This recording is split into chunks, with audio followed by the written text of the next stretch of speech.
Welcome back. In today's video, we're going to discover Saudi Arabia's $1 trillion gamble together. For decades, Saudi Arabia was the definition of certainty.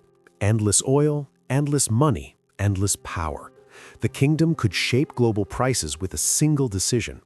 But today, something strange is happening beneath the surface.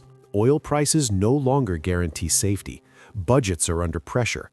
Debt is rising, and the kingdom is spending money faster than ever before. Trillions are moving. Cities are rising from the desert. Data centers replacing oil fields, and the question nobody could imagine 20 years ago is now unavoidable.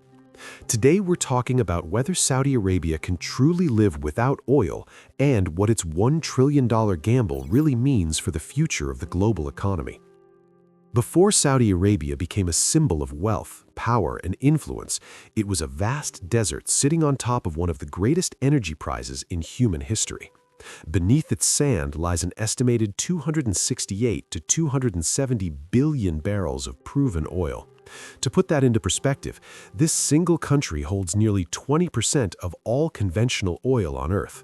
If the world were a giant fuel tank, almost every fifth drop would belong to Saudi Arabia. And at today's production levels, that oil alone could still last for more than 50 years. But size alone does not explain Saudi Arabia's power. What truly separates it from most oil-producing countries is quality. Saudi crude is generally high-grade and cheap to extract. In many places around the world, oil must be pulled from deep water, frozen ground, or comes as thick, heavy deposits that are expensive to refine. In Saudi Arabia, much of the oil sits in massive pressurized fields that flow more easily. That means when prices fall and many producers struggle to make a profit, Saudi Arabia often does not. This one advantage alone has allowed the kingdom to survive cycles that crushed others. Then comes production power. At full capacity, Saudi Arabia can pump close to 12 million barrels of oil every single day. This is what gave the kingdom its famous role as the world's swing producer. A swing producer is the country that can increase or decrease output to influence global prices. If supply drops, Saudi Arabia can add oil. If markets overheat, it can pull back. In simple terms, when oil markets wobble, Saudi Arabia steps in like a stabilizing weight on a scale. This production leverage turned into political and economic control through OPEC. As the most powerful member of the oil cartel, Saudi Arabia became the long-time price stabilizer of the world. When prices surged too high, it could flood the market. When prices crashed, it could cut supply. That balancing act shaped everything from inflation to transport costs to food prices. Even today, when oil prices swing sharply, markets look first to Saudi Arabia and ask one question: what will it do next? This is when you know a country has moved beyond selling a product and into managing a system. Now comes the most important part. What did all this oil actually build? It built an entire modern state almost from scratch. Oil revenue funded roads, airports, power grids, and entire cities. It paid for hospitals, schools, and public services that transformed living standards in just a few decades. In many countries, these systems took centuries to develop. In Saudi Arabia, they appeared in a single lifetime. It also funds the welfare state. For decades, many Saudi citizens paid little to no income tax, yet the government covered education, healthcare, housing support, and subsidies. This created a unique social contract. The state provided stability, the people offered loyalty. That system worked as long as oil money kept flowing, and for a very long time it did. Oil also financed military power and global investment ambitions. Saudi Arabia built one of the most advanced armed forces in the region. At the same time, oil income was funneled into a massive sovereign wealth structures, pools of national savings used to invest around the world. And this is where the tension begins. Saudi Arabia did everything right for an oil superpower. It secured the reserves, it controlled production, it stabilized prices, it built a modern state, it funded power, protection, and wealth. This is what made oil possible. But now the kingdom is asking a question no oil empire ever wants to ask. What happens when oil is no longer enough? In the early 2000s, a dangerous idea spread through energy markets. Saudi Arabia was running out of oil. One of the loudest voices behind this fear was energy analyst Matthew Simmons. He warned that Saudi oil fields were under extreme stress and that production would soon begin to fall. His main concern was water injection. That's a method where water is pumped into oil fields to push out more oil. It works, but over time it can damage the rock underground. Simmons argued that Saudi Arabia was overworking its biggest fields just to keep production high. If that were true, the world's oil backbone was quietly cracking. To understand why this mattered, imagine squeezing a sponge too hard for too long. At first, you get out more water. Later, the sponge weakens and loses its shape. Critics feared Saudi oil fields were like that sponge. If the pressure failed, oil output could tumble suddenly. And because Saudi Arabia sits at the center of global supply, even a small drop could cause massive price shocks. That fear alone was enough to rattle energy markets. But then something strange happened. The collapse never came. Year after year, Saudi production stayed at near 9 to 10 million barrels per day. Not for 1 year, not for 2, but for more than a decade. If the fields were truly failing, this kind of output would have been impossible. The data did not match the fear. Markets learned an important lesson here. Predictions can be loud, but production numbers are louder. The oil kept flowing. The real turning point came in 2019. For the first time in history, Saudi Arabia allowed an independent audit of its oil reserves as part of the Aramco stock market listing. The firm that conducted the audit was DeGolia and McNorton, one of the most respected names in oil engineering. Their conclusion was clear. Saudi Arabia still held around 270 billion barrels of proven reserves. The single audit reshaped the entire debate. The question was no longer whether Saudi had oil, it clearly did. To see how different Saudi oil really is, compare it with Venezuela. On paper, Venezuela claims even larger reserves, but most of that oil is extra heavy crude. It's thick, costly to extract, and expensive to refine. When prices fall, Venezuelan oil often becomes uneconomical. It stays in the ground because it costs too much to pull it out. Saudi oil is lighter, cleaner, and much cheaper to produce. That means Saudi reserves are not just large on paper, they're usable in real-world conditions. So here is the key conclusion, and it surprises many people. Saudi oil is not disappearing anytime soon. The reserves are real, the production is stable, the audits back it up. From a pure energy point of view, Saudi Arabia does not need to panic. There is no physical storage forcing this transition. The oil is still there, the wells are still working. Or at least, that's what they told us. But if the oil is not running out, if the reserves are still massive, then why is Saudi Arabia moving so fast to replace oil at all? For decades, higher oil prices meant safety for Saudi Arabia. When prices were strong, the system worked. Money flowed in, budgets stayed balanced, and the future felt secure. But that math no longer holds. In 2025, Brent crude fell below $60 a barrel. At the same time, the Saudi state needs oil prices near $90 per barrel to meet their budget. That gap is a financial crack.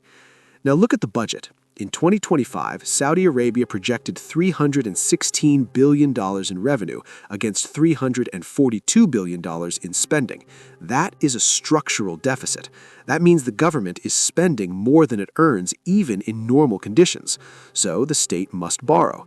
And borrowing always comes with a price. Interest payments rise, future budgets become tighter, and choices grow harder. Oil once covered these gaps automatically. Now it doesn't. The pressure is already visible in the numbers.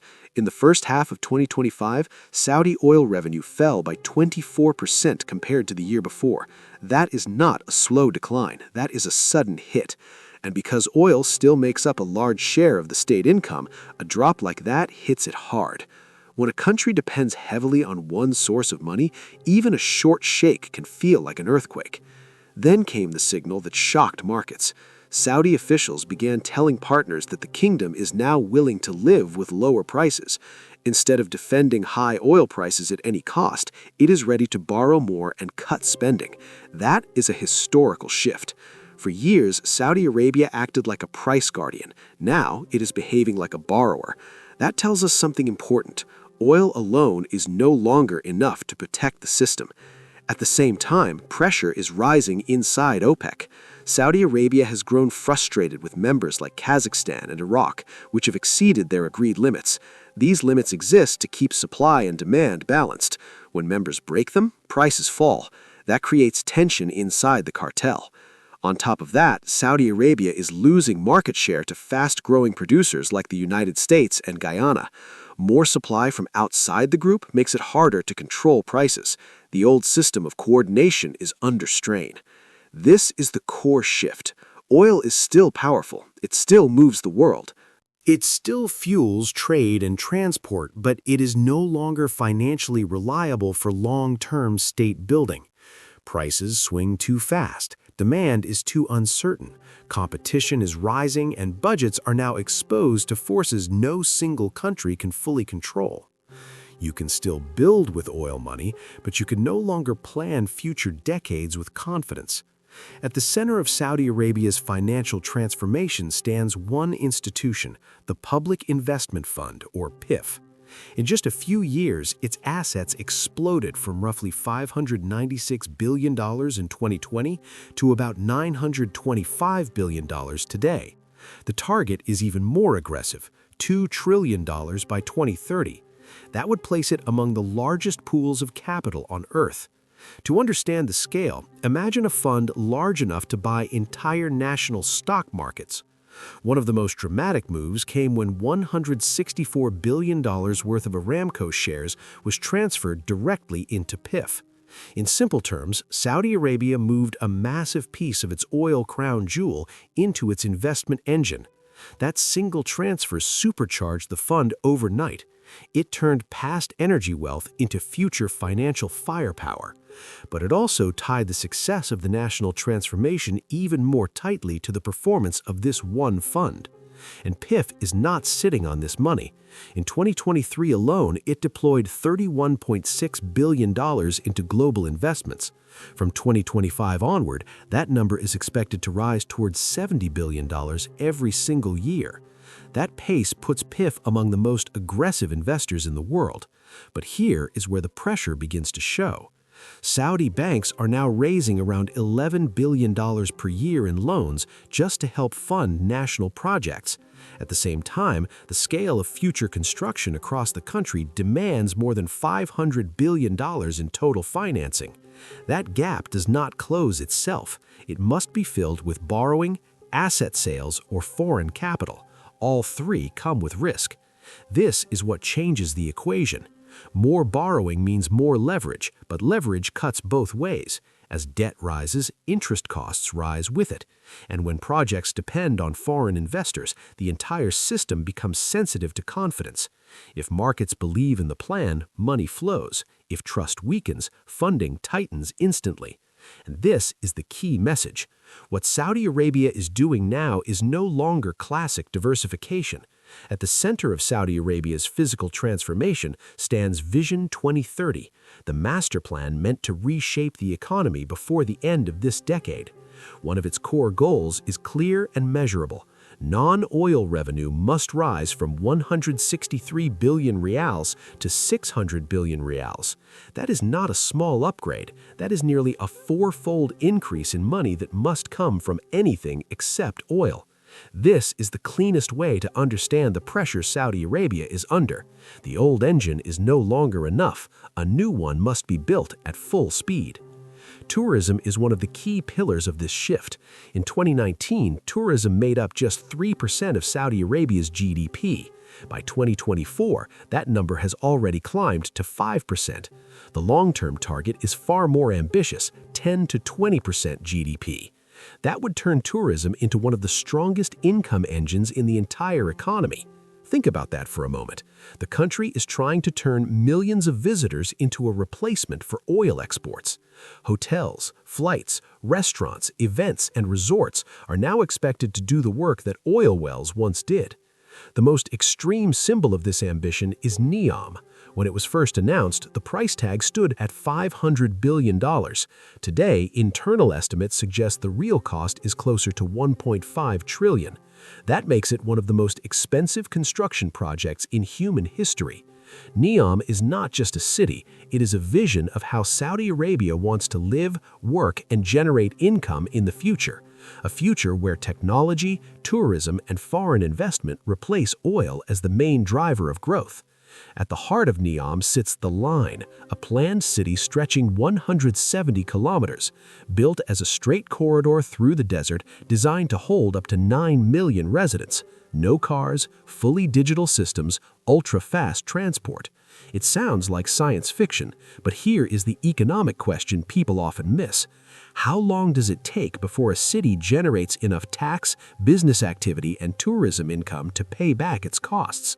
Cities do not make money instantly, they consume money first. Then there is Sindala, a luxury island project aimed directly at high-spending visitors. It's designed to host 2,400 visitors per day and create around 3,500 jobs by 2028. This is a more traditional tourism bet: hotels, marinas, and entertainment that can generate revenue much faster than a futuristic city. This is why projects like Sindala are now being prioritized. They can bring in cash sooner. But execution is where the tension is rising. Several projects have faced delays and scope reductions. At the same time, rising budget deficits are forcing hard choices. Not everything can be built at once. Some timelines are being pushed back, others are being scaled down. For exactly this reason, Saudi Arabia has turned toward AI, not as a side project, but as a full replacement engine for future growth. At the center of this shift is Humane, a state-owned AI operator created to run the kingdom's digital transformation. Humane is backed directly by Saudi Arabia's $1 trillion sovereign wealth fund, giving it a level of financial firepower that typically tech startups could never imagine. The scale is massive. Humane plans to build 6 gigawatts of data center capacity by 2034. To put that into simple terms, data centers are the factories of the digital age. They store data, train AI systems, and run cloud services. A 6-gigawatt network would place Saudi Arabia among the largest AI infrastructure hubs on the planet. The official goal is even more striking: to process around 6% of all global AI workloads. That means 1 out of every 16 AI tasks on Earth could one day run through Saudi servers. To reach that scale, Saudi Arabia is not working alone. It is partnered with some of the most powerful names in global technology: NVIDIA, AMD, Amazon Web Services, Qualcomm, and Cisco. These companies design the chips, clouds, and networks that make AI work. Their presence signals something more important. This is not a closed national experiment. Saudi Arabia is plugging directly into the global AI supply chain. The financial commitment is already real. Blackstone, one of the world's largest investment firms, signed a $3 billion deal to build data centers inside the kingdom. This is not a future task, this is active construction. Steel cables, cooling systems, and power stations are already going into the ground. The kingdom's key advantage is energy. AI consumes huge amounts of electricity. In many countries, power is expensive and unstable. In Saudi Arabia, energy is abundant. This allows AI computing to run at 20 to 40% lower cost than in most global markets. For companies training large AI models, that difference can decide where the future of computing is built. This transformation is already visible inside Saudi organizations. At Humane, entire payroll departments have been replaced by AI agents. Instead of teams of clerks, software now handles salaries automatically. For workers, this feels like science fiction. For governments, it feels like productivity without people. So can Saudi Arabia really live without oil? Today, over half of its economy is no longer tied to oil, yet oil still pays for more than half of the government. Renewable energy is growing fast, but it still powers only a tiny part of the country.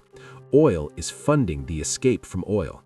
Can Saudi Arabia balance debt, volatile prices, AI competition, and rising geopolitical pressure at the same time? If this works, it reshapes how resource nations survive. If it fails, it becomes the most expensive transformation gamble in history. But now, only time will tell. We've reached the end of today's topic. Wishing you a joyful day, and remember to subscribe to continue for more exciting videos. Thank you and goodbye.